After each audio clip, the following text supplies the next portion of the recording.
Hi everyone, welcome to analysis compilation number 34. This clip's been sent in by a driving instructor who I know well. And I promise you, I'm not going to be nice. Let's watch the clip. Turning right. Okay, so once we get to this one-way sign, you're going to check your interior and right mirror, signal up for right, and because it's a signal up for right, because it's a one-way bit, move over. That's it, move over. Because it's a one-way bit, we have to position the car all the way over to the right. So when you come round the corner, when the lights go green, which lane are you going to take up? Where are you going to aim for? The right, the left lane. The left, yeah. Find your biting point, off the brake. That's it, touch on gas to help you. So as if you're turning right all the way over. Jeff, you know? Okay, it's okay. 1 second. Come off your pedals. I'm going to bring it over. 1 second. 1 second. I would like to say what an amazing job Nomi did at keeping calm, and this keeps the pupil calm in this situation as well. It's okay, it's okay. Okay, handbrake, neutral. Turn off the engine. I'm just going to go and exchange details. Okay? Just going to exchange details.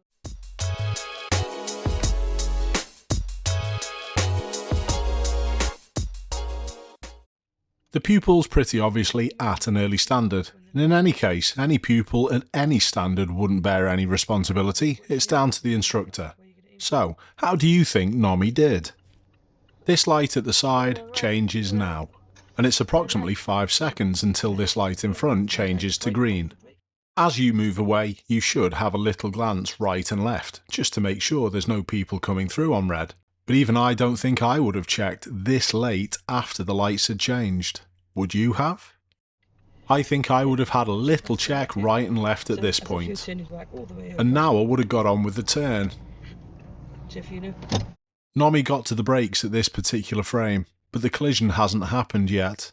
And that's 9 seconds since the green light came on, and nearly 14 from when the side changed from green to amber. The orange car that can be seen from behind would have blocked Nomi's view of this vehicle, and also vice versa.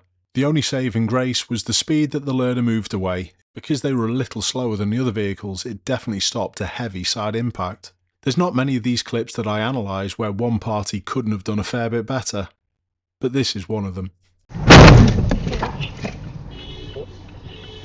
Okay, it's okay. 1 second.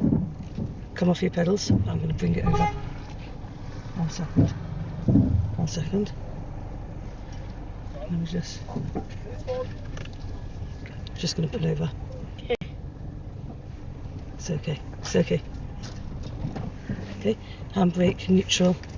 I think this guy in a smart car behind also deserves a shout out. It looks as though he's pulled over to be a witness.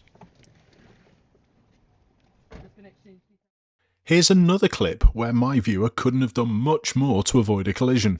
However, they did make a schoolboy error in not ordering a polarising filter with the VFO dashcam. One of these filters will minimise these reflections in the window when you look back at your footage. We've got a big multi-lane roundabout up ahead, and my viewer's following the signs for the A30. The vehicle that collides with them comes from the left-hand side, so they must have joined this left lane at this point. And for me, the markings are also pretty good. Usually when incidents happen on roundabouts like this, vehicles are next to the other road user. But that guy came from way back. Like I said, not much more you could do with that. However, if you use the code Ashley when you're buying your VFO dashcam with the links in the description, you can save yourself 5%. But if you use the code 4James, you'll donate your 5% saving to charity. Don't forget your filter. 3 in a row where I don't think my viewer could have done much different. It's another driving school vehicle collision, and this is from Liverpool. While I speed the clip up, watch how distracted the driver behind seems to be. They're weaving all over the road. There was apparently some tension between the driver and the passenger. Do you think it was possibly one of the factors in why this happened? Apart from that, this is an absolute classic roundabout shunt. The learner goes to go and then stops again.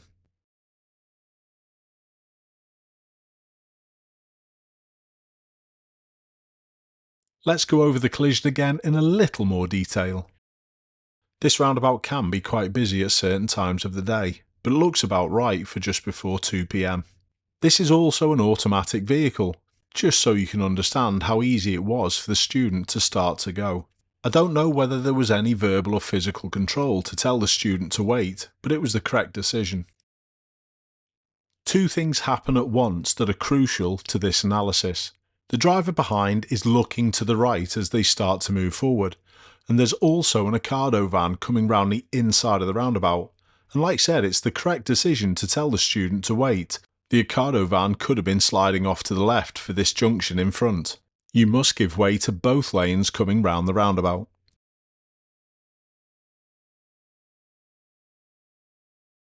All I would say from an instructor's perspective is try and limit the times where your student goes and then stops suddenly. This is most often the precursor to incidents just like this. This one's all on the driver behind, and perhaps the passenger a little. Again, only one person involved in this clip. Unfortunately, it's my viewer on the motorbike. What scenery, by the way.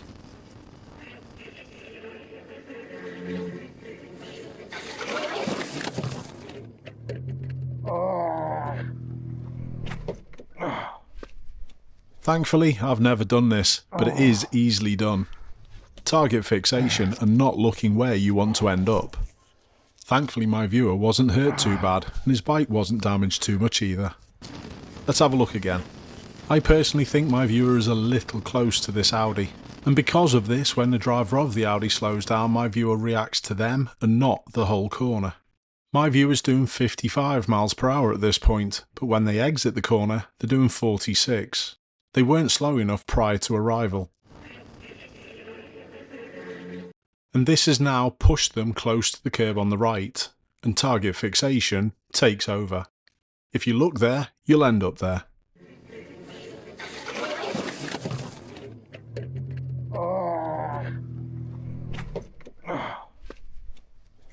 There were some sharp rocks there, and it was fate that threw my viewer a nice bed to land on. With motorcycling, subtle little tweaks can make such a big difference. So our final clip, and again, only one person's involved.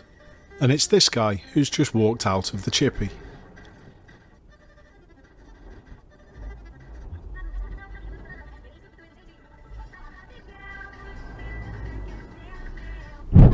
Jesus! What the hell? That's quite a bump, and it proves why you should run a dashcam. I think this guy also cons this woman into thinking that everything's okay. In situations like this, definitely exchange details, just in case there's any hidden damage.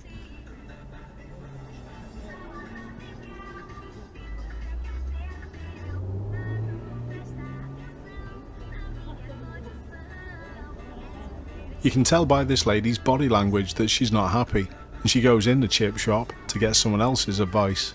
And this fella makes a sharp exit. Doesn't even put his seatbelt on.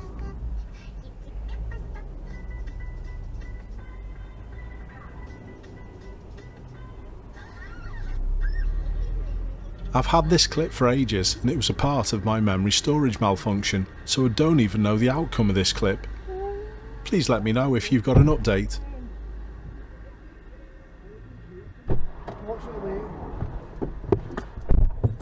Keep safe. I'll see you soon.